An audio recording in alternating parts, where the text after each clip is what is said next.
about to meet one of the most successful entrepreneurs in history, female entrepreneurs, any entrepreneur.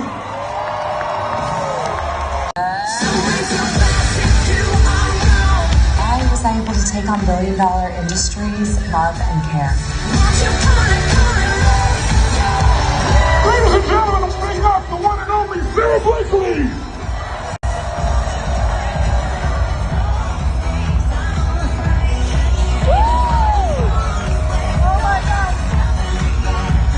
Being in a room full of entrepreneurs.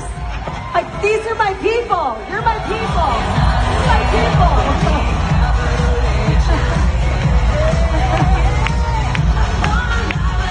people. You call me a legend. I gotta say, I've been listening to Tony Robbins for decades. Like, decades. So this is like so amazing to be sitting here. You've been in my car forever. Thank you.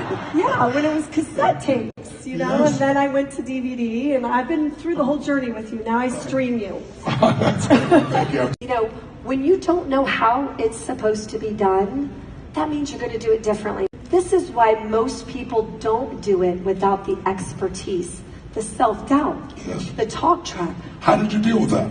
You.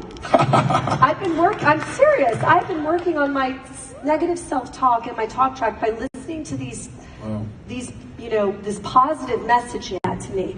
But you can imagine, I mean, I go in there, they're like, what's your business plan? I'm like, I don't have one. They're like, well, what are you going to do? I'm like, I'm going to talk to the universe about this. I mean, literally, I would say these things. And then they'd be like, well, how are you going to make that happen? I'm like, I'm going to manifest it. Give me a minute, I'll manifest it. I mean, these guys were like, woohoo. And then Tony, like 4 years into it, you know, they start seeing like, she's not really going away and her business is kind of doing great. So what's going on here? And one by one, they don't know this, but one by one, each one of them have pulled me aside. And each of them have said to me, so Sara, how do you talk to the universe?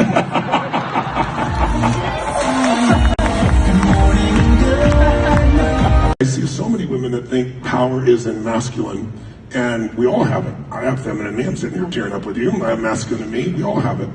But sometimes we try to be something we're different than because the culture reinforces it. And you are the most successful, arguably, maybe in the world, but certainly in our country, female entrepreneur in terms of results, short period of time impact. And yet your feminine is so alive. Your vulnerability is so alive.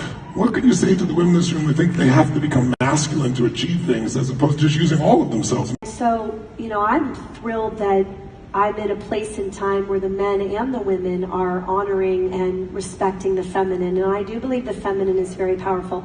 And to your point, I'm very grateful for the masculine in me. Yes. Masculine in me has made a huge difference in my life. But I didn't want to downplay the feminine in rooms full of people that had kind of lost their way of the feminine. Because, and I'm happy that now in business, I think a lot of men and women are really embracing the feminine. I mean, it's the balance, you know. I don't want it to be war. That's not my script. And I'm going to go about this in a very different way and just see what happens. And I honored the feminine through the whole journey. I know you do. That's the number one reason I wanted you to be here, honestly. Really? Yes, because I see so many women also. I think there has been injustice. There's immature masculine who's squashed feminine. One that's trying to control. Mature masculine wants to love and serve.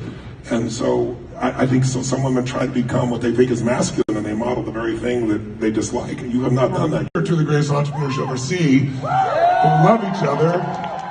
And they fell in love. I'd love to have you share, if you don't mind, how you guys fell in love. You kind of get a little bit of the story of it and how you keep a relationship passionate alive with all the demands that you guys create. He pulls me out of the room and I'm just holding my, you know, and he pulls this cord and glacier water falls on my head.